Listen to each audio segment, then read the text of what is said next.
And for those of you who don't know what FOMOCO stands for, it means Ford Motor Company. Yes, yeah. All right, anytime the customer comes in with a complaint, you always want to double check them, especially if they're Doug. So what I did was install a pressure tester.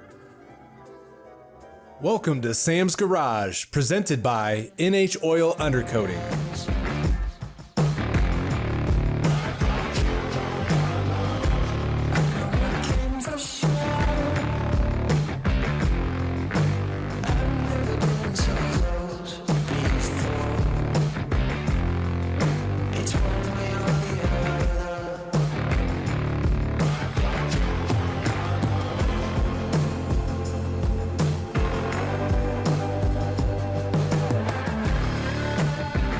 Welcome to Sam's Garage, your ultimate destination for automotive excitement. In today's action-packed episode, we're upgrading the C6 Corvette with a new intake manifold.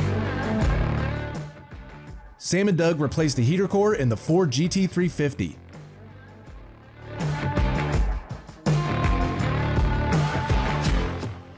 And we complete the Honda Accord sleeper project.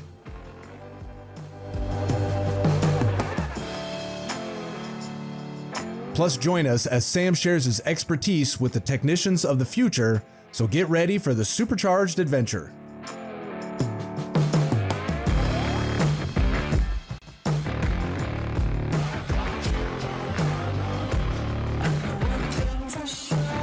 Get ready to witness a perfect match of style and performance as Sam installs an MSD Atomic Air Force intake manifold on a C6 Corvette, complete with red logos that perfectly complement the red valve covers.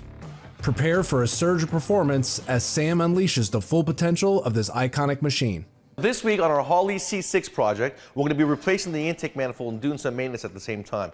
I went with the Atomic MSD Air Force intake manifold. It's going to make a lot more horsepower, both normally aspirated and turbocharged. While we're doing it, we're going to go ahead and address the oil sending unit because I got a problem with the instrument cluster. It's pegged out full. That means that the oil sending unit itself is bad. So you have to remove the intake manifold to do it now.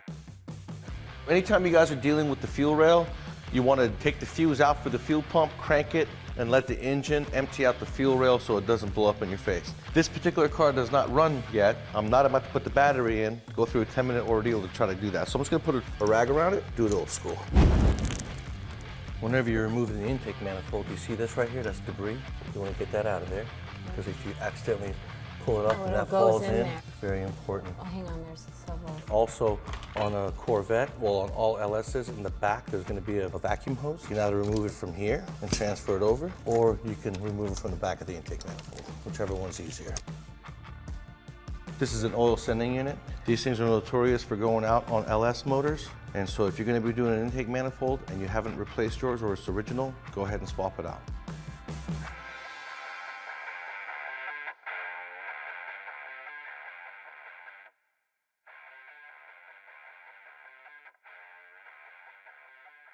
Those O-rings in there are for the injectors because they're gonna have a different hole size on this intake manifold.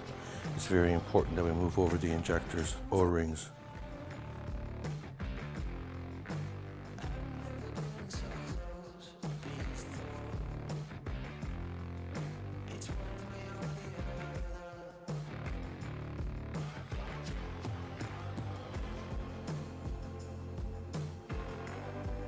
Because this thing is going to slide in, you want to put grease on the runners so that your O-rings don't roll on themselves.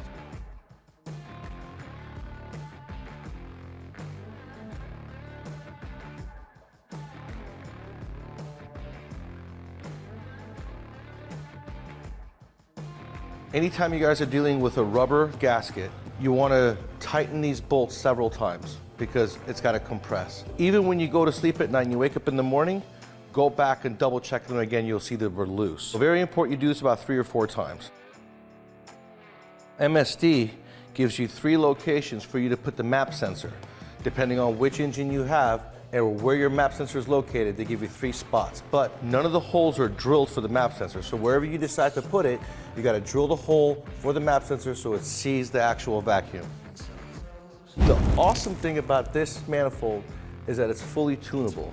You can take it apart, split it in half, change out the tube size on the inside, fine-tuning it to your application. That's what makes this MSD Atomic Air Force manifold so nice, and it looks good too. That looks good, doesn't it? The three together really tops off that engine. It looks great. And you don't need the factory covers anymore. No. And they were pretty faded. There was a clamp missing from a hose. I did not put it back on. As you can see, the condenser is halfway in this thing. Someone put a radiator in it incorrectly. So I got a DeWitt's full aluminum 3-row radiator ready to go into this guy. We're gonna go ahead and do a full cooling system along with a Mr. Gasket thermostat next week. So please stay tuned when we continue on with our C6 Holley project. Good job. Thanks.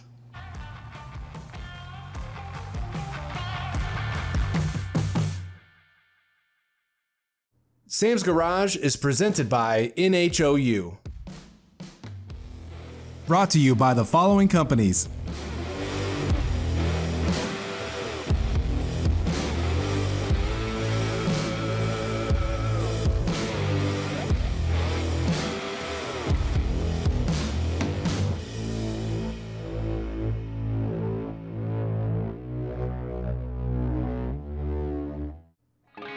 Welcome back to Sam's Garage, presented by NH Oil Undercoating.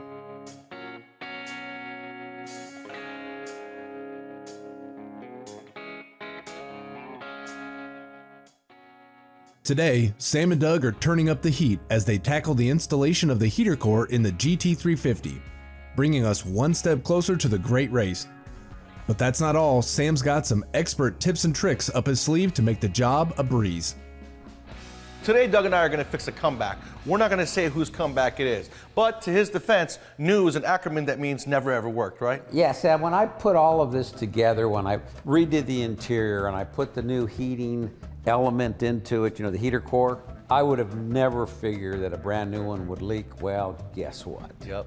And it's the hardest part. Pull the seat, get under, disassemble everything, double check it. Maybe I'll be a loose line, but I doubt it. It's probably a bad solder joint. Go ahead and pressurize the cooling system just to confirm the heater core is actually leaking and it's not a clamp. Because if it's just a clamp, it's a lot easier than doing the whole heater core. So we're gonna go ahead and introduce some pressure inside the system, and then we're gonna look around underneath the dash, look around the motor, and see if we see any green residue coming out. And what I'd have is the needle is dropping just a little bit slowly, and Doug has confirmed that there is a leak in the heater box, and you can tell by the white residue that it's left behind in the past that we definitely have some seepage going on in there.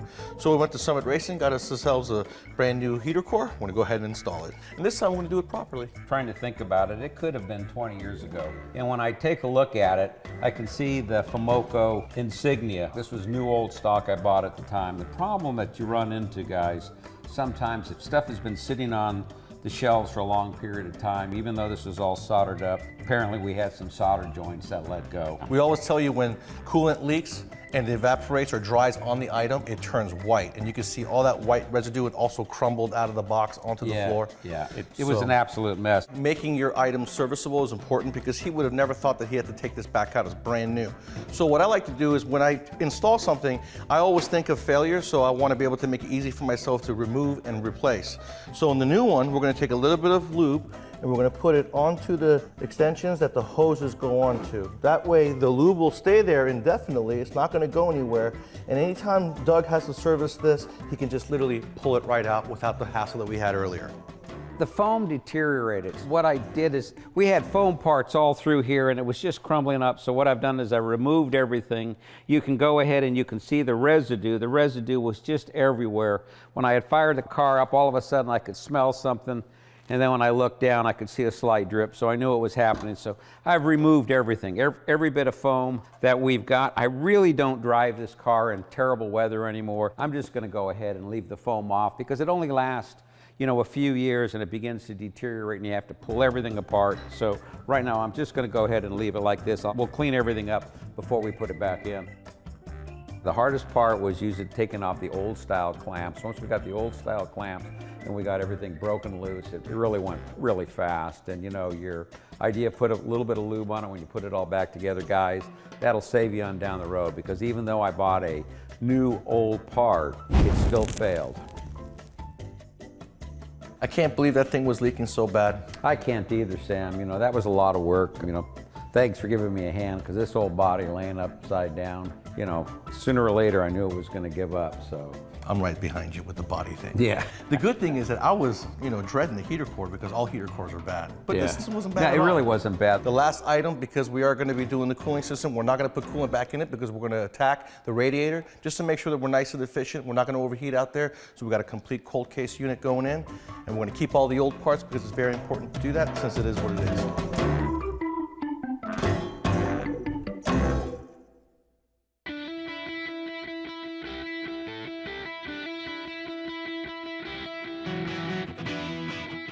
Joe Sr.'s truck is a testament to how much NHOU adds protection to your vehicle. You guys sprayed this thing since it was new, right? This one we sprayed about a year after we started our business. It's a 2013 F-150.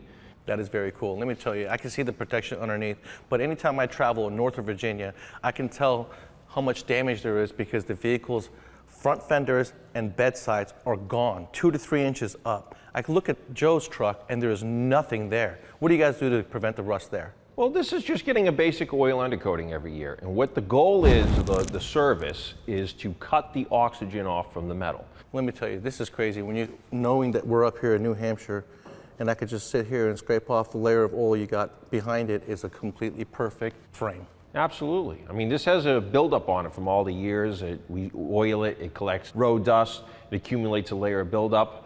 But now, once you wipe it off, it's just purely clean metal underneath. So if you guys want peace of mind, you want to protect your investment, add value to your investment, you've got to check out NH Oil Undercoating. Welcome back to more Sam's Garage, presented by NHOU.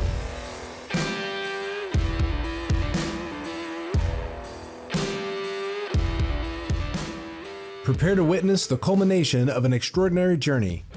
After meticulous planning and hard work, Sam unveils the stunning completion of the Honda Accord Sleeper project. With an H22 Honda Prelude engine swap and auto-to-manual transmission conversion, get ready for the ultimate automotive transformation. Well, we've gotten rid of about 90% of the parts on the tables. This week, we're going to make this thing run. I've got most everything mechanically completed. Next, we're going to remove the harness from the old engine, condense it of items we don't need, like all the automatic transmission components, and then we're going to wire up our VTEC, put in our P13 computer, and it should run, hopefully. But it's a Honda, so it will run. Yeah. All right, so I'm going to need you to go ahead and pull off the engine harness, clean up that core a little bit, and then we'll install in the new car. Sounds good. It should be easy this time.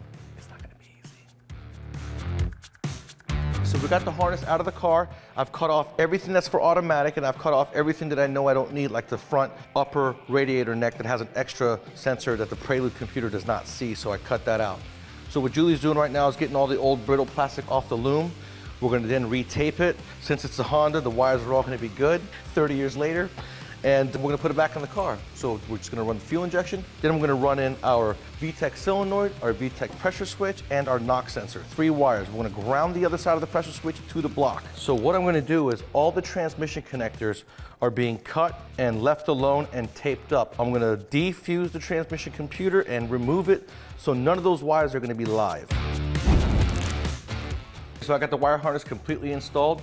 And because it's a Prelude and Accord of the same gen, I was lucky enough to get the wire harness for the fuel rail to bolt back in place along with the throttle cable. I had to adjust it out about 3/4 of an inch, but it bolted right up to the factory manifold. Now, we got rid of emissions along with EGR, so there's going to be all these vacuum lines. Remember, this is the early 90s. We only need 1 for the map sensor, 1 for the cruise control, 1 for the fuel pressure regulator, and we got a brake booster installed. Now, don't forget your grounds. I've got my valve cover powder coated. But if you guys were to just tap the threads, the ground will occur at the threads of the bolt. The head will ground the wire through the threads. That way you don't have to scrape off anything off this pretty valve cover. And the final thing is we have a block-off plate for the EGR. This is from Kaufman Motorsports. John Kaufman, absolute legend in town, good friend of mine. He's no longer with us. It's pretty cool to do this again. It brings back a lot of memories. So the last thing I have to do is modify my distributor, hook it up, run my 3 wires for the VTEC, change the computer, and we're ready to crank. So I went ahead and decided to go ahead and modify the distributor, keeping it external coil because I found the brackets from 20 years ago on my toolbox, and that way it's going to be a little bit more reliable and the car won't know what happened. The biggest thing about an engine swap is not to let the car know what happened. That way it's going to be reliable. Honda made it to where you can just change out the guts. They're pretty much all the same, so I'm gonna put that right there. I'm gonna grab this guy right here, and I'm gonna reverse procedure. When you guys are doing this at home and you're taking it apart for the first time, these screws have small heads. They've been in there a long time. If you slip, you're gonna destroy the head and you're pretty much done. So use a good screwdriver. So you wanna get down on the head really hard and get it the first time. Use a good screwdriver. If you slip one time, it's almost game over. It's gonna take you a long time to get that screw out. So go in knowing that it's gonna be stuck and be careful. Why don't you go ahead and fire it up.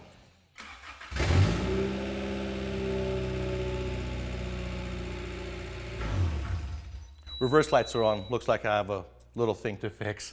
Now this is cool. This took about 20 hours. Auto to manual conversion, H22 swap, doubled the horsepower. So you guys out there who like to have a cool import like this, or a cool car, your youth especially, 16 years old, lots of parts still available for these old imports, especially the Hondas. Go out there, build it with your friends over the weekend, and have yourself some fun.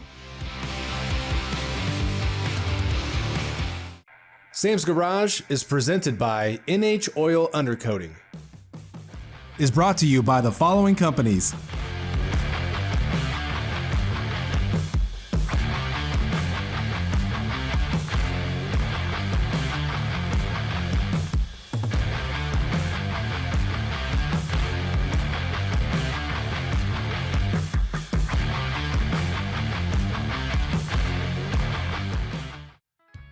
Welcome back to Sam's Garage, presented by NHOU.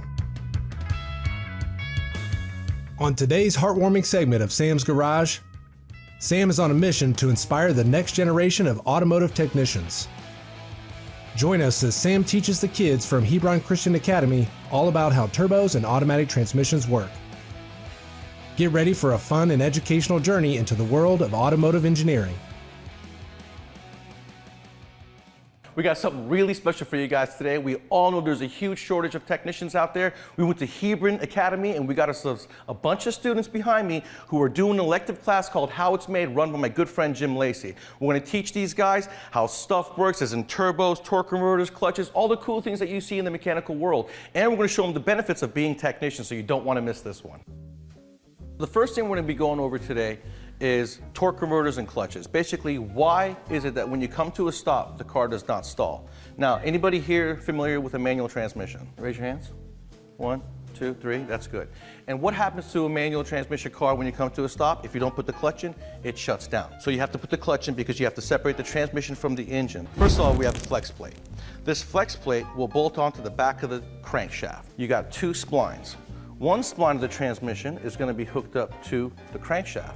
One spline of the transmission is going to be hooked up to the torque converter. So inside here, we have 2 different spinning vanes. And what happens is that fluid gets pumped in here and it eventually blocks these 2 blades together, making this one. So that's how this works. The next thing we're going to do is grab a clutch and a flywheel, and I'm going to show you how a clutch works and how you have to disengage the transmission from the engine by simply pushing in the clutch when you come to a stop. We talked about how a torque converter works, but first, to understand how a torque converter works, you have to understand how a clutch works. So when you come into a stop, this is a flywheel. It bolts up to the crankshaft, and its purpose is that when you rev the engine and you let go of the clutch, the momentum of this is what lunges the car forward. Then you have the disc in the middle, and this is no different than a brake pad on your car. Its job is to create friction, and that friction is what seizes and stops and slows things down. So what happens is that when you let go of the clutch, this pressure plate engages this disc onto the flywheel. Eventually, the friction and the pressure from the plate marries the 2 together. So that's why you want to be easy on your clutch, learn how to drive your manual transmission. The better you learn how to drive your manual transmission, the longer your life you're going to get out of your clutch.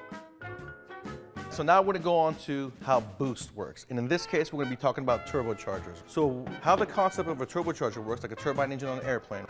The exhaust gas goes through here. You have a manifold like this. They all come to a common flange. That's because this is called a collector. This collector goes inside the turbo, and what happens is that the exhaust gases go through the turbine, spinning the turbine. Now, how a boost works is that as you go, the faster this spins, the more manifold pressure you make. 1 bar is atmospheric pressure. So what happens is that if you want to add boost or subtract boost, you have boost pressure coming into the bottom of the wastegate port that's going to push the valve open. And then you have boost pressure that's going to go to the top of the port, and that's basically going to fight that diaphragm, keeping it closed or open. And that's how you regulate boost with an external wastegate. But this is how you make boost work and you add horsepower to it. A lot of good information. I want to thank you, Steve, for coming out and talking. I want to thank you, Jim. Thank you so much. It's good to see you. I want to thank you guys for coming out, learning, paying attention. It's very important that you take this and maybe school your friends, talk about what you did with your friends, talk about how cool this was, and maybe excite someone around you in your circle as well, because we need to make the circle grow. So everybody out there, I hope you learned something from this. We're going to keep this up. Hopefully we can engage other youths out there in the country and make this blue collar problem no longer a problem. You got it.